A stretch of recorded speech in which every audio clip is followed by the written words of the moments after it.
pour ta glorieuse présence. Seigneur, merci pour ton Esprit Saint au milieu de nous. Ton Esprit Saint en moi et avec moi, Seigneur. Merci, cher Saint-Esprit. Merci de permettre que ma personne soit effacée et que toi seul apparaisses pour glorifier celui qui règne éternellement.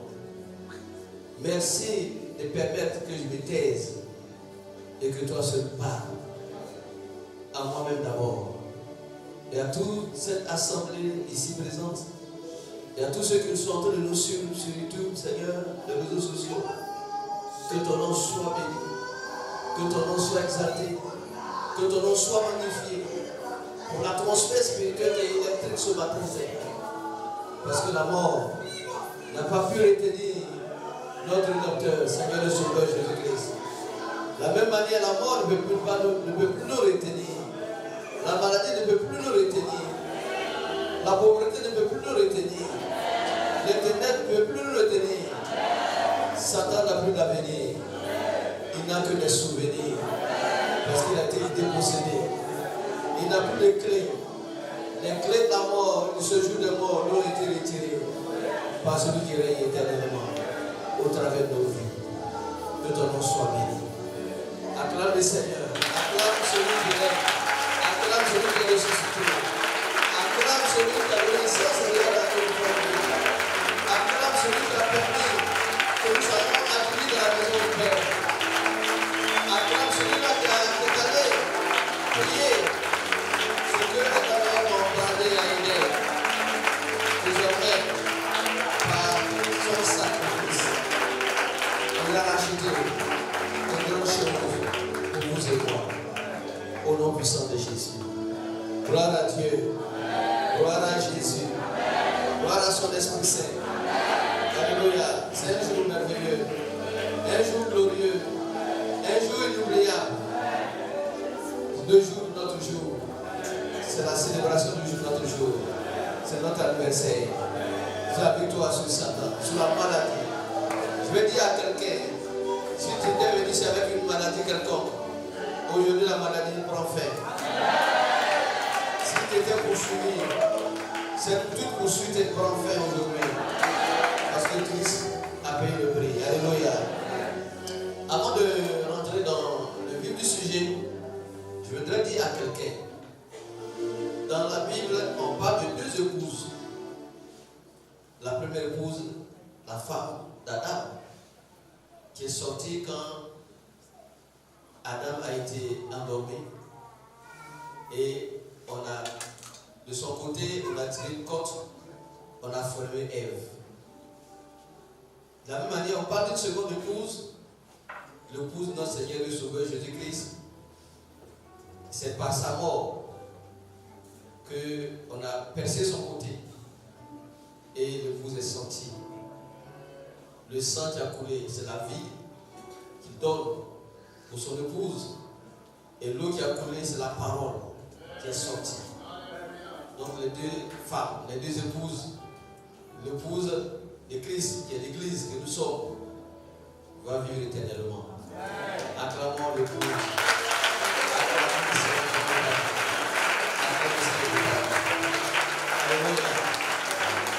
Je voudrais dire également à quelqu'un que chaque fois que Dieu te promet quelque chose, il va d'abord exiger de toi quelque chose avant de te le fouiller.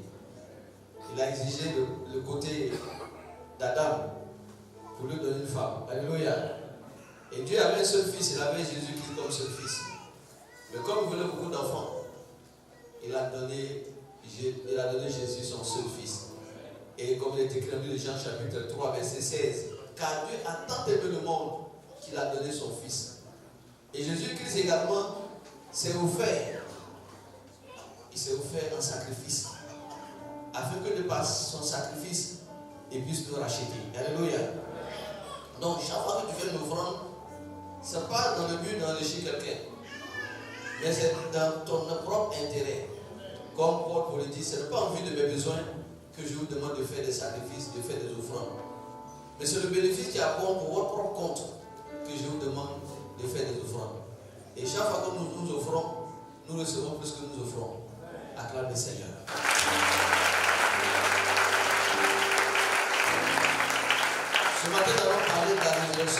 notre Seigneur et Sauveur Jésus-Christ, notre propre résurrection. Nous allons tenir debout et dire des passages suivants. Ne soyez pas fatigués. Jésus n'était pas fatigué qu'elle a marché sur le chemin qui l'a conduit jusqu'à la mort. Nous allons prendre le premier passage de la Bible que j'aime beaucoup, Matthieu chapitre 28, verset 1 au verset 20.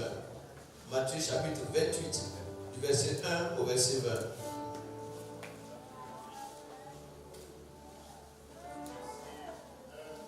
Au verset 20.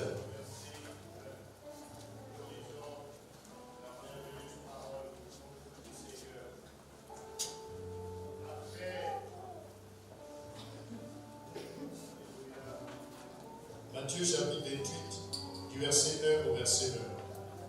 Après le sabbat, à l'aube du premier jour de la semaine, Marie de Magdala et l'autre Marie allèrent voir le sépulcre. Et voici, il y eut un grand tremblement de terre. Un ange du Seigneur descendit du ciel, verrouillait la pierre et s'assit dessus. Son aspect était comme l'éclair, et ses vêtements blancs comme la neige. Les gardes tremblèrent de peur et devinrent comme morts. Mais l'ange prit la parole et dit aux femmes, pour vous, ne craignez pas, car je sais que vous cherchez Jésus qui a été crucifié. Il n'est pas ici, il est ressuscité. Comme il avait dit, venez, voyez le lieu où il était couché. Et allez promptement dire à ses disciples qu'il est ressuscité des morts. Et voici, il vous précède en Galilée. C'est là que vous le verrez. Voici, je vous le dis. Elles s'éloignèrent promptement du sépulcre avec crainte et avec une grande joie. Et elle courut porter la nouvelle aux disciples. Et voici, Jésus vint à leur rencontre et dit, je vous salue.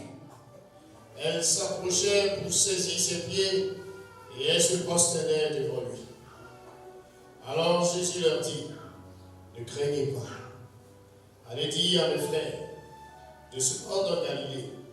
C'est là qu'ils me verront. Pendant qu'elles étaient en chemin, quelques hommes de la garde entraient dans la ville et annoncèrent aux principaux sacrificateurs tout ce qui était arrivé. Ceux-ci, après s'être assemblés avec les anciens et avoir tenu conseil, donnèrent aux soldats une forte somme d'argent en disant, dites, ces disciples sont venus de nuit le dérober pendant que nous dormions. Et si le gouverneur l'apprend, nous l'apaiserons et nous vous tirerons de paix. Les soldats prirent l'argent et suivirent les instructions qui leur furent données. Et ce bruit s'est répandu parmi les Juifs jusqu'à ce jour. Les 11 disciples allèrent en Galilée, sur la montagne que Jésus leur avait désignée. Quand ils le virent, ils se prosternaient devant lui. Mais quelques-uns eurent des doutes. Jésus s'étant approché leur parla ainsi. Tout pouvoir a été donné dans le ciel et sur la terre. Allez, faites de toutes les nations des disciples, les baptisant au nom du Père, du Fils et du Saint-Esprit, et enseignez-leur à observer tout ce que je vous ai prescrit. Et voici, je suis avec vous tous les jours, jusqu'à la fin du monde. Amen. Gloire à Dieu. On acclame le Seigneur. On a oublié le second passage. Je reviendrai à l'ancien Ola et à l'évangile Blessing. Ancien Ola, après chapitre 1, verset 17 à 18. Et Blessing, Apocalypse chapitre 5, verset 9 à 13. Apocalypse chapitre 1, verset 17 à 18.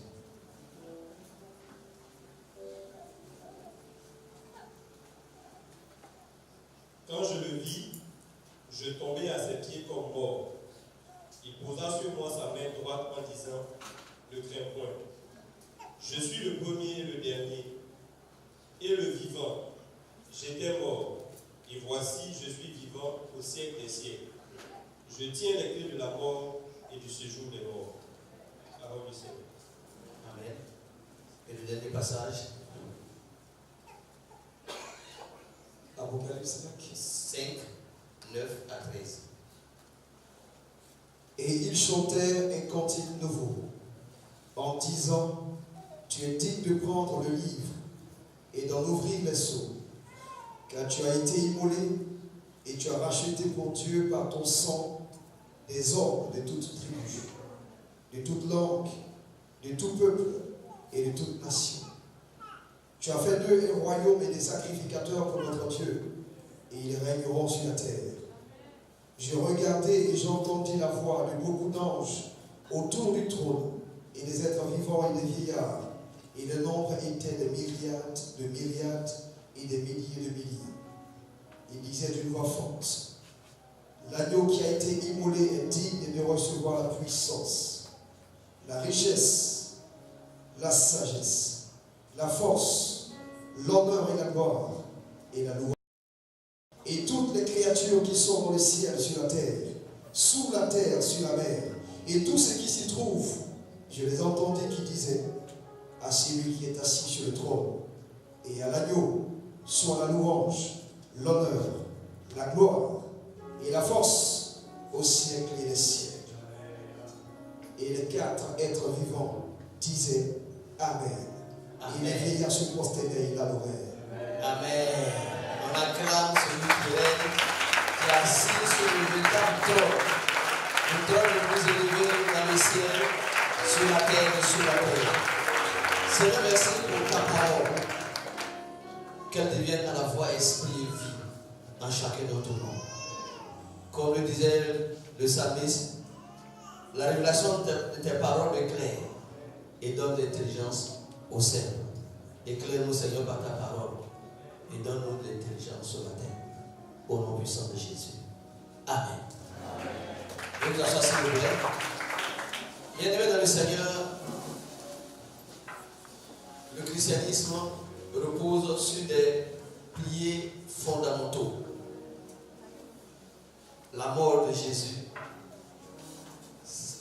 son enterrement, sa résurrection, son ascension et son retour. Alléluia. Mais les deux piliers fondamentaux, c'est sa mort et sa résurrection.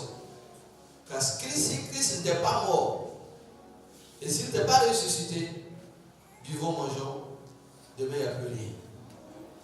Alléluia. La résurrection, selon le dictionnaire, c'est le retour à la vie. Bien avant Jésus, il y a eu des résurrections, même dans l'Ancien Testament. L'enfant de la veuve de Sarepta. Il y a eu la résurrection dans le Nouveau Testament de Lazare, qui a passé 4 jours de la tombe. Mais tous ceux qui ont été ressuscités sont morts par la suite. Seul Jésus-Christ, après sa résurrection, il continue de vivre. Donc, sa résurrection est unique. Elle est incomparable. Alléluia. Gloire à Dieu.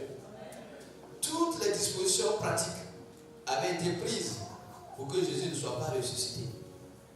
Ce que notre religion refuse d'accepter, c'est la mort de Jésus sur la croix et sa résurrection.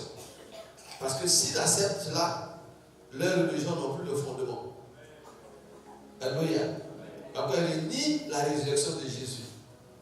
Ils peuvent accepter la mort, mais pas sa résurrection. Quelqu'un qui est mort, qui a passé 3 jours dans la tombe, qui est revenu vivant et qui vit et règne au siècle des siècles, ils ne peuvent pas l'accepter. Mais ils vont l'accepter. Parce que cette bonne nouvelle du royaume sera prêchée à toute nation. Et après quoi viendra la fin. Alléluia. Donc si Jésus est ressuscité, tu dois savoir aussi, il n'est pas ressuscité pour lui-même. Il est ressuscité pour vous et moi. Je disais tantôt que Dieu avait un seul fils. Parce que tant que la graine de blé qui est là ne meurt pas, et si elle n'est pas plantée, elle ne peut pas porter beaucoup de fruits. Dieu avait un seul fils, un fils unique, Mais pour qu'il y ait plusieurs fils, il fallait que Jésus meure. Il fallait que Jésus accepte de s'offrir comme un agneau en sacrifice. Par son sang, la Bible dit qu'il a racheté des peuples de toute tribu, de toute nation, de tout endroit. Il a racheté la terre. La terre avait été maudite, mais par son sacrifice, il a satisfait Dieu, son Père. Alléluia. Pourquoi il a cherché? Pourquoi sa volonté? Est-ce que c'est la chair qui lui parlait ou c'est Dieu qui lui parlait? Mais quand c'est rendu compte que c'est Dieu qui lui parlait, il a accepté la croix. Non pas par ma volonté, mais par sa propre volonté. Donc il a fait la volonté de son Père en acceptant de souffrir. Et je disais tantôt que la première Ève est sortie du côté d'Adam. De la même manière, l'Église, il dit, je bâtirai mon Église. L'Église a été bâtie par la mort de Jésus. Et quand il est mort, son côté a été percé. Et quand son côté a été percé, l'Église est sortie de son côté comme elle est sortie du côté d'Adam. En prenant pour Ève, c'est un des os d'Adam qui a été pris pour former Ève. Mais pour l'Église, c'est le sang de Jésus qui est l'expression de la vie de Dieu. Et l'eau qui est sortie, c'est la parole de Dieu. Donc l'Église est bâtie sur la révélation de la parole de Dieu. Et cette parole, c'est le lot qui est sorti. Comme nous voyons dans le Jean chapitre 3, verset 5. Et également dans Jean chapitre 6, verset 63, il dit: ma parole est à la fois esprit et vie. Alléluia. Compte du temps, je ne vais pas aller trop long, mais je vais aller à l'essentiel. Quels sont les bénéfices, les conséquences bénéfiques de la mort de Jésus-Christ? D'abord pour Jésus lui-même. Alléluia. Il est venu sur la terre en forme de Dieu. Il s'y répartait. S'il ne partait pas à la croix, il restait toujours Dieu. Alléluia. Il n'y a pas trois dieux, il y a un seul Dieu qui s'est manifesté en trois. Le Père, le Fils et le Saint-Esprit. Maintenant, aujourd'hui, on ne dit pas c'est au nom du Saint-Esprit ou bien au nom du Père. On peut le dire. Mais la Bible dit qu'il n'y a de salut dans aucun autre. Car sous le ciel, aucun autre nom nous a été donné parmi les hommes par lequel nous devons sauver. Quand Jésus a accepté de payer ce si grand prix, la Bible dit dans Matthieu chapitre 28, verset 18, Jésus a déclaré, a fait cette déclaration: tout pouvoir m'a été donné dans le ciel et sur la terre et sous la terre. Amen. C'est après son sacrifice, après sa résurrection, il a fait cette déclaration. Donc, le bénéfice de son sacrifice, c'est d'avoir reçu tout pouvoir dans le ciel et sur la terre et sous la terre. Donc, chaque fois que tu consens un sacrifice quelconque, il y a des bénéfices, il y a des conséquences bénéfiques que tu reçois en retour. Si Dieu, la fois dernière pendant la veillée, l'orateur a demandé, il dit: tu veux être riche? Moi, je suis les mains. Il dit: bon, si vous voulez être riche, tu veux être millionnaire. Il dit: bon, si vous voulez faire être milliardaire, il faut que vous consentiez les sacrifices. Dieu dit à Abraham: tu es le père d'une multitude. Mais pourquoi toutes les religions de ce monde, c'est le programme d'Abraham, il faut faire un sacrifice. Il faut donner ce qui te coûte très cher. Ton unique, ton Isaac. C'est pas avoir donné Isaac, Dieu peut dire, selon Genèse chapitre 22, verset 12, l'ange lui apparaît en disant: Abraham, je sais maintenant que tu crains Dieu. Parce que tu n'as pas refusé ton unique. Désormais, toutes les nations de la terre vont se reconnaître en toi. Alléluia. Donc, le sacrifice est très important. L'église, c'est un lieu où on vient faire des sacrifices. Même se lever tôt pour venir à l'église, c'est un sacrifice. Faire le nettoyage, c'est un sacrifice. Lire la Bible, c'est un sacrifice. Se lever la nuit pour prier, c'est un sacrifice. Celui qui n'est pas prêt à concentrer les sacrifices ne peut pas mener une bonne vie chrétienne. Acclame le Seigneur, c'est d'abord. Et tout ce qu'on nous demande de faire sacrifice, on doit le faire sans hésiter, sans murmurer, parce que Dieu n'aime pas les murmures. Il n'a pas créé, nous a pas créé en Jésus-Christ pour les murmures. Il dit, le peuple que je me suis formé doit publier mes louanges. Alléluia. Nous devons faire toutes choses sans murmurer, sans hésiter. C'est en cela que notre sacrifice présente une odeur agréable à l'Éternel. Alléluia. Donc, par son sacrifice, Dieu lui a fait la grâce d'abord de sortir de la tombe. Toutes les dispositions avaient été prises pour que Jésus ne soit pas ressuscité. Et regardez, on scelle, je ne sais pas avec quel engin, à leur époque, ou une grosse pierre, fermer l'entrée du tombeau. Et non seulement c'est scellé, on dit c'est scellé. Personne ne peut déplacer la pierre. Et ils ont mis des gardes, des gens armés de kalachnikov, de toutes les bombes de leur époque, pour garder la tombe 24/24. Parce qu'elle avait dit qu'il allait sortir de la tombe. Donc il faut empêcher cette résurrection. Vous voyez, quand Lazare est sorti de la tombe, quand Lazare est ressuscité, les sacrificateurs ne veulent pas que le monde accepte que Lazare soit sorti de la tombe. On dit, si nous acceptons cela, tout le monde va croire en lui. Et on va laisser notre religion. Ceux qui ne croient pas à la résurrection ne peuvent pas devenir chrétiens. Si tu es ici et que tu ne crois pas à la résurrection, tu n'es pas chrétien. Alléluia. C'est le fondamentaux de la vie chrétienne. La mort de Jésus, ça a été constaté. Et sa résurrection. Ce n'est pas une seule personne qui a vu Jésus. On dit après sa résurrection, il a apparu d'abord à Marie de Magdala. Il a apparu aussi aux femmes, Marie, mère de Jacques, Salomé, aux disciples, Pierre, Jacques, Jean, Thomas et autres, aux gardes, aux anciens, aux disciples de Maïus, les 500 frères à la fois, dans 1 Corinthiens chapitre 15, verset 6. Il a apparu à Saul de Tarse. Il a apparu aux 11 apôtres. Amen. Et la preuve que Jésus est ressuscité, vous allez aujourd'hui en Israël, à la tombe, à garder le tombe, vous verrez que le tombeau est vide. Et non seulement ce tombeau est vide, il continue d'apparaître en urgence. Alléluia. Alléluia. Voilà, Jésus-Christ est vraiment ressuscité. Alléluia. C'est de plier de notre croyance en Dieu, en Jésus-Christ. Alléluia. Donc, pour avoir offert son corps comme un agneau sans tache, Dieu lui a donné le pouvoir de recevoir tout pouvoir dans le ciel, sur la terre et sous la terre. Il a donné encore l'opportunité à Jésus, afin que chaque fois que nous confessons le nom de Jésus, vous ne pouvez pas voir la puissance derrière le nom de Jésus. C'est quand vous êtes devant une adversité, une circonstance, un danger, que vous voyez vraiment qu'il y a une puissance dans le nom de Jésus.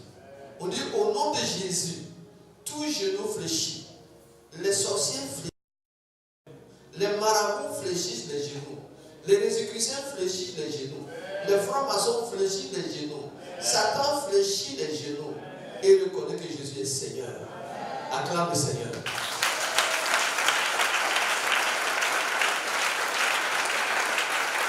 Alléluia.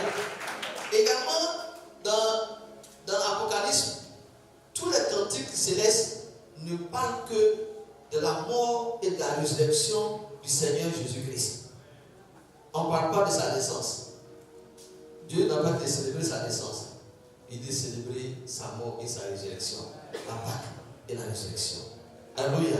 Donc tout chrétien qui ne fait pas Pâque, qui ne célèbre pas, il ne parle pas de Pâque nous. Galvaudé. Je parle de la Pâque des chrétiens, la Pâque de Jésus-Christ. C'est la véritable Pâque que nous devons célébrer. Alléluia. Et quelles sont les conséquences bénéfiques pour nous croyants? Alléluia. C'est-à-dire par sa mort et par sa résurrection, il nous a ouvert les portes du salut. Selon Romains chapitre 4, verset 25. Sans sa mort et sans sa résurrection, aujourd'hui, nous ne serons pas, nous vivons, mangeons, demain nous mourrons. Il n'y a plus de vie après la mort. Mais si Christ est revenu dans la vie, nous devons savoir croire qu'il y a une vie après la mort. C'est pendant que tu es en vie que tu dois préparer la vie après la mort. À quoi sert-il à un homme d'avoir tous les trésors de ce monde si tu dois vivre éternellement hors de celui qui règne sur le trône? Alléluia. C'est la vie chrétienne, oui, la vie après la mort, mais aujourd'hui, c'est maintenant que ça se prépare. Donc, comme une retraite, quelqu'un qui travaille, il doit savoir un jour, il doit aller à la retraite. Et il doit épargner. S'il n'épargne pas, il va passer sa retraite vraiment de façon malheureuse. Donc, si tu ne prépares pas ta vie chrétienne dès maintenant, en menant une vie d'obéissance et une vie de sanctification, tu vas vivre une vie sans fin, dans la misère, dans le dénuement, dans la souffrance, dans les ténèbres. Donc, tu ne sais pas quand est-ce que Dieu peut te prendre. Il m'est arrivé un jour de penser à la mort. Et quand j'ai commencé à penser à la mort, je commençais à dire, il faut que je commence à mettre l'ordre dans certains détails de ma vie. Parce que la mort peut me prendre à tout moment. Personne ne connaît la date de sa mort. Amen. Mais le chrétien ne meurt pas. Celui qui vit en Christ ne meurt pas. Il va pour se reposer. Il va dans les bras du Seigneur. Pourquoi il est écrit, heureux ceux qui meurent dans le Seigneur. Parce que leurs œuvres les accompagnent. Il faut que tes œuvres t'accompagnent. Il faut que tes faits et gestes t'accompagnent. Il faut que tu vives en parfaite harmonie avec ceux qui sont dans ce monde. Nous ne sommes pas devenus chrétiens pour juger et condamner le monde, mais pour amener le monde à connaître Jésus-Christ. Alléluia. Comme je t'avais dit à ma fille d'emblée, il faut qu'on prie pour sa soeur, pour qu'elle connaisse Dieu t'a fait la grâce. Ce n'est pas par mérite que tu es devenue chrétienne, c'est par pure grâce. Ce n'est pas par mérite que tu as été délivré de la folie, c'est par pure grâce. Nous devons, en notre tour, comme c'est par pure grâce nous avons été sauvés, par pure grâce aussi nous devons réclamer la grâce pour ceux qui ne connaissent pas Jésus, afin qu'ils rencontrent le Seigneur et vivent une vie chrétienne établie et prospère. La vie chrétienne, c'est une vie qui est tournée sur les autres, pas sur nous-mêmes. Amen. Dieu n'a pas donné l'évaluation de ce monde aux anges, mais à vous et moi.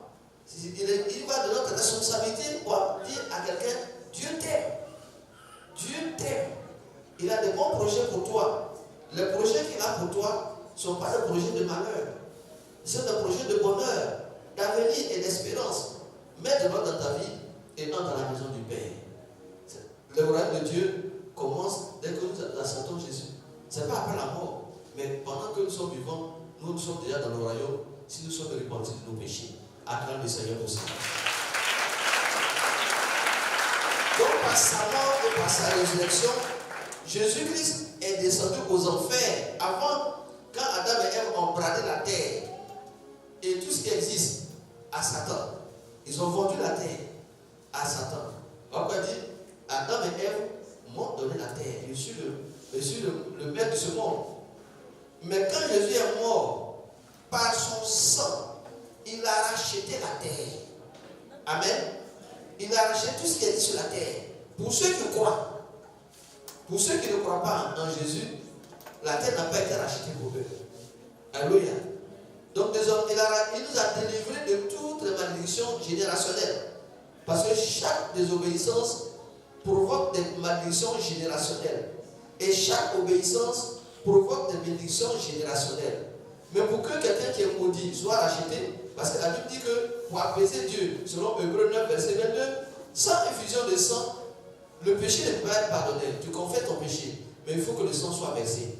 Mais le sang des boucs et des taureaux ne peut pas ôter le péché. Seul le sang de Jésus peut ôter le péché. C'est pour cette raison, Jean-Baptiste, quand il a vu venir Jésus, il a dit, voici l'agneau dans Jean 1, verset 29.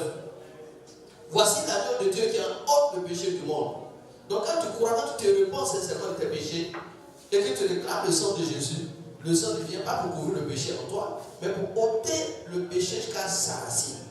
C'est pour cette raison, au jour du jugement, Dieu ne prendra pas une balance pour peser nos mauvaises œuvres des bonnes œuvres. Comme d'autres le disent, Dieu pèsera nos mauvaises œuvres des bonnes œuvres. Si nos bonnes œuvres pèsent plus que les mauvaises, nous rentrons au paradis. Et si nos bonnes œuvres pèsent plus que les mauvaises, nous allons nos mauvaises œuvres pèsent plus que les bonnes, nous allons en enfer. Mais au christianisme, nos péchés ne s'accumulent pas. Chaque fois que nous repentons sincèrement de nos péchés, Dieu les efface, Dieu les oublie, comme il a dit. Aussi longtemps que le ciel est loin de la terre, sa bonté est grande envers nous. Aussi longtemps que l'Orient est loin de l'Occident, il est loin de nos vies toutes les formes de transgression. Donc si tu es là pour la toute première fois, Dieu est toujours sur le point de parler et d'oublier tes fautes. Tu peux être une ancienne prostituée, et si tu te repens sincèrement de tes péchés, Dieu te les pardonne et te purifie de toute iniquité. Si tu es un ancien brigand, un ancien voleur, tu peux devenir serviteur de Dieu si tu es vraiment repenti, quelle que soit la maladie que tu as. Christ a déjà payé le prix. Un jour, Dieu m'a parlé audiblement. Il dit, mon fils, personne ne doit mourir d'une maladie. À la seule condition qu'il se repente d'abord et qu'il accepte la parole de Dieu dans son cœur. Dès que tu te repens et que tu réclames le sang de Jésus, la malédiction est brisée. Le sorcier n'a pas de pouvoir sur ta vie. Parce que Christ est descendu aux ondes. Il est allé arracher à clé la mort. Notre plus grand ennemi, c'est la mort. Ce n'est pas la maladie. La maladie vient dans le certes. Les problèmes viennent. Mais le plus grand ennemi, c'est la mort. Et celui qui peut causer la mort, c'est le diable. Mais la Bible dit dans le livre de Hébreux 2, verset 14, que par sa mort, Christ par sa mort a anéanti, c'est-à-dire a réduit à zéro celui qui a le pouvoir de la mort. Il a dit le diable, c'est vrai, il existe, mais n'a pas de puissance pour ceux qui croient en Jésus. Ceux qui obéissent à la parole. Dès que tu obéis à la parole de Dieu, le diable n'a pas de puissance sur ta vie. La maladie n'a pas de pouvoir sur ta vie. La mort n'a pas de pouvoir sur ta vie. Le chrétien ne meurt pas. Il dort dans l'espérance de la résurrection. Acclame le Seigneur. Si Christ est ressuscité, voilà ta propre résurrection. Alléluia. Alléluia. Donc, si tu es là ce matin, pour la toute première fois, tu as droit aussi à la résurrection. Amen. Jésus représente les prémices de la résurrection. Il est pour dire que s'il est ressuscité, les hommes aussi les hommes et les femmes qui croient en lui vont ressusciter aussi. Ils vont sortir de la tombe. Et ils vont être. La résurrection, c'est la vie, une vie de gloire. Jésus-Christ qui est apparu le premier jour. Le premier jour de Marc, comme le premier de la semaine, comme aujourd'hui par exemple, n'est pas ce Jésus-là qui était sur le poteau de la croix le vendredi soir. Il était complètement défiguré. Mais le petit matin, comme aujourd'hui, le dimanche, c'est le premier jour de la semaine, selon le calendrier juif, mais il apparaît avec un corps glorifié, sans tache. Donc c'est la vie de qualité supérieure, une vie de rayonnement. Il brillait plus que le soleil au zénith. Alléluia. Il scintillait plus que l'or et le diamant. Alléluia. C'est ça la résurrection. Un retour en gloire. Et c'est ce que tu es, ce que vous êtes, et moi nous sommes. Alléluia. Acclame le Seigneur. Acclame le Seigneur. Donc, quand Christ a pris la clé de la mort et de ce jour des morts, il n'a pas pris ça pour lui-même. Il a pris ça pour lui, pour vous et moi. Donc, il a remis la clé de la mort et de celui des morts entre les mains des chrétiens. Tu crois en lui, tu obéis à sa parole. C'est pour cette raison qu'il est écrit dans le livre de Luc chapitre 10, verset 19. Il dit, voici, vois maintenant, je vous ai donné le pouvoir de marcher sur les serpents. Le serpent dans la Bible, c'est l'image de Satan. Alléluia. Sur les démons, sur les scorpions. Les scorpions, c'est l'image des démons. Et sur toute la puissance de l'ennemi. Et rien ne pourra vous nuire. C'est à cause de ce sacrifice. Alléluia. Aujourd'hui, on a des témoignages très poignants. Un frère, la nuit, un cobra venait. Dieu, l'esprit de l'a mené à soulever le pied. Au moment où il devait déposer le pied, c'était sur la tête d'un cobra. Et il a écrasé le cobra sur ses pieds. Et il n'a pas abordé. Pourquoi? Parce que Christ a déjà payé le prix. Alléluia. Il y a une sœur ici, elle a été mordue par un mamba jaune. Alléluia. Le venin était en train d'entrer. Mais quand elle a regardé Christ crucifié, le venin est sorti. Le sang qui était coagulé, le venin est sorti de son corps. Acclame le Seigneur. Je dis que Dieu est vrai. La parole est vraie. Il n'y a pas d'erreur, il n'y a pas de mensonge. Ce n'est pas trafiqué. Nous vivons la Bible. Jésus est le même hier. Les mêmes miracles d'hier sont les mêmes miracles d'aujourd'hui. Et sont les miracles éternellement. Parce que Jésus est ressuscité. Et non seulement il est ressuscité, il est assis sur le trône. Et il intercède pour nous. Il est notre avocat auprès du Père. Il a fait de vous et moi héritiers de Dieu. Et co-héritiers avec lui. Donc le bénéfice, il y a trop de choses que Jésus a dites pour nous par sa mort et par sa résurrection. On dit, à lui appartient l'or. Donc l'or, la fille a dit tout à l'heure, je veux l'argent. Je veux être riche. Alléluia. Mais elle est déjà riche.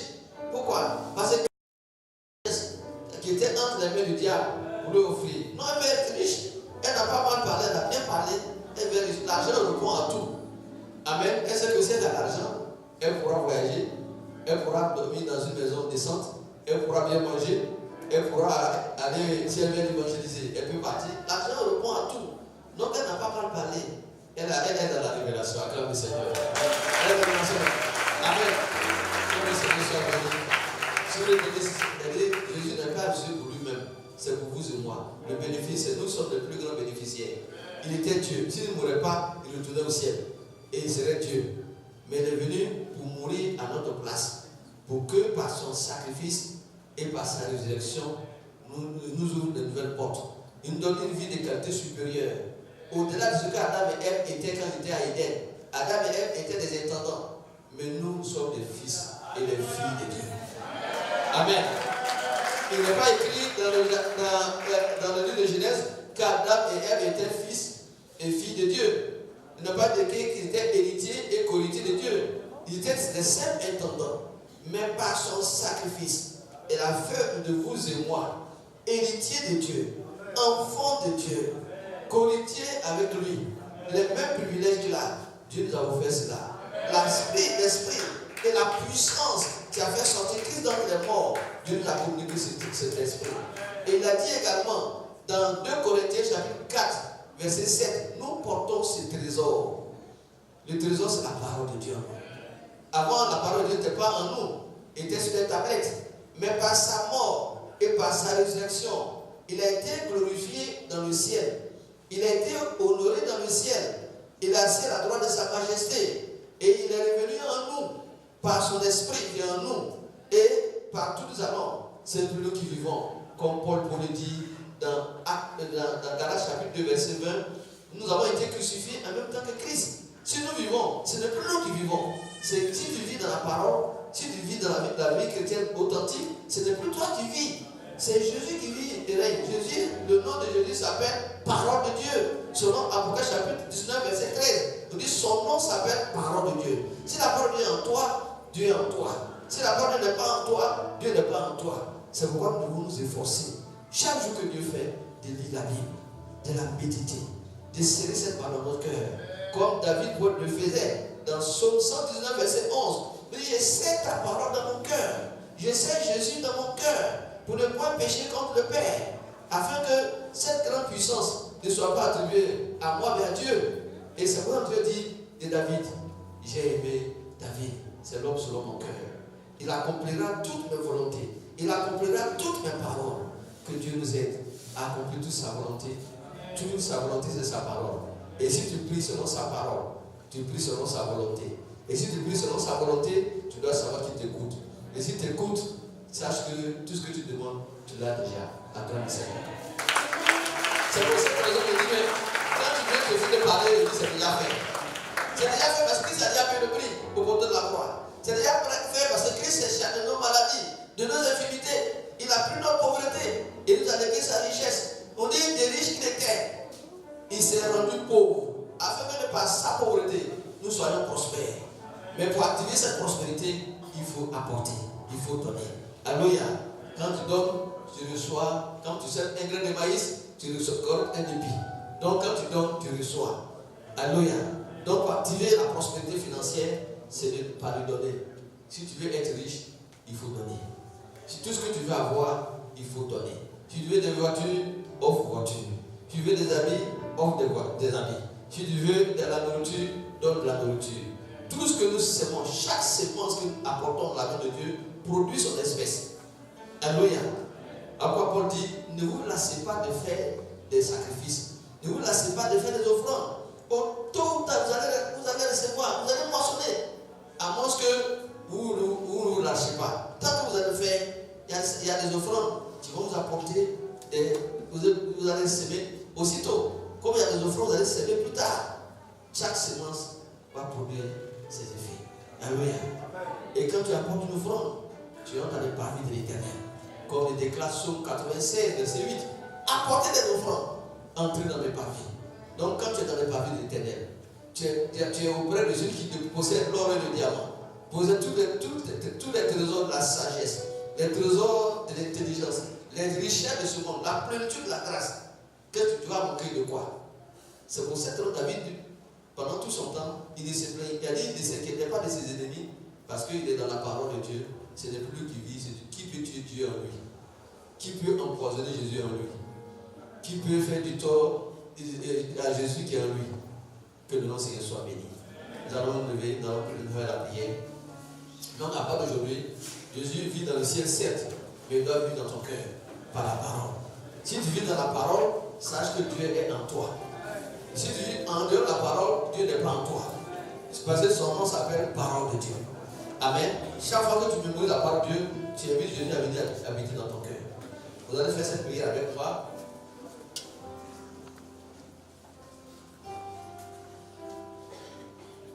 Alléluia. Vous allez répondre. Je vais faire des déclarations. Vous allez dire Amen fort. Amen. Vous allez sceller ça par vous. Amen. Amen. Je déclare que l'onction de la fécondité dans tous les différents domaines de vos différentes vies, sur vos vies. Amen. Je déclare la destruction ou le brisement de tous les différents types de liens dans vos vies. Amen. Je déclare par le Saint-Esprit votre résurrection physique, votre résurrection financière, votre résurrection matérielle, votre résurrection spirituelle, hors paix et hors série par le Saint-Esprit. Je déclare une surabondance hors paix et hors série à partir d'aujourd'hui et un an. Amen. Seigneur, merci de ton peuple, Seigneur. Merci de ton peuple, ce ne sera plus jamais la même. Merci de ce qu'à part d'aujourd'hui, puisque tu es ressuscité, la mort n'a pas pu te retenir. La maladie n'a pas pu te retenir. Même les gardes n'ont pas pu empêcher ta résurrection. Aucun dieu étranger, aucun sorcier, aucun magicien, aucun résurrectien, aucun franc-maçon ne peut empêcher tes enfants de prospérer. Que cette mentalité, Seigneur, de plus que vainqueur, car par ta mort, tu as rendu des hommes et des femmes capables d'être plus que vainqueurs. Comme il est écrit dans 1 Jean 4, verset 4. Il dit, vous petits enfants, vous êtes des dieux. Nous sommes des dieux si nous avons la parole dans notre cœur. Et nous les avons vaincus. Parce que l'esprit qui est en nous est plus puissant que l'esprit qui est dans ce monde. Est plus puissant que l'esprit des marabouts, des féticheurs, des résurrectiens, des sorciers, des magiciens. Nous sommes plus que vainqueurs à cause de la présence de Dieu en nous, à cause de la résurrection de Jésus-Christ, à cause de sa mort et de sa résurrection. Priez et remerciez le Seigneur. Jusqu'à part de Dieu. Ne regarde pas la maladie. La maladie a été prise au poteau de la croix. Ne regarde pas ta situation. Regarde ce que Dieu a déjà fait. Et riche qu'il était, c'est appauvri. Afin que par sa pauvreté, tu sois devenu riche. Mais pour attirer cette richesse, il faudrait par l'offrande. En donnant, alors tu brises les liens de la pauvreté. Bien important qu'il était, il s'est rendu malade. Afin que par sa maladie, tu sois guéri de toute maladie. Il n'y a aucune maladie que Jésus n'a pas pris. Il a pris toutes les maladies. Donc vous êtes guéris de toutes sortes de maladies. Donc à part de ne pense plus à la maladie, pense à la victoire sur la maladie. Quel que soit le mal que tu attendais qu'à ce jour, aujourd'hui c'est la fin de toute maladie. C'est la fin de toute servitude. C'est la fin de toute servitude. C'est la fin de toute maladie. C'est la fin de toute maladie. C'est la fin de toute maladie. C'est la fin de toute maladie. Au nom de Jésus. Jésus-Christ a laissé son sang. Tous les buveurs de sang, tout ce qu'ils t'ont pris comme sang, il remet ça dans ton corps. Parce qu'ils n'ont aucun pouvoir. Le soir de la guérison, de la tête qu'aux orteils, la puissance de Dieu est libérée maintenant. La puissance qui a fait sortir Christ dans les morts, elle est lâchée sur ta vie. La tête qu'aux orteils. Saint-Esprit, merci. Merci. Merci. Merci. Merci. Merci. Merci pour ton sang, le sang de Jésus. Il remplace le sang qui a été pris sur lui. Merci. Merci pour ses nerfs. Merci pour ses cellules. Merci pour son corps qui se reconstitue maintenant. Saint-Esprit, merci. Merci. Merci. Merci pour la guérison. La guérison totale et entière. Quel que soit ce que tu as dit sur ta vie, je déclare et je prophétise que tout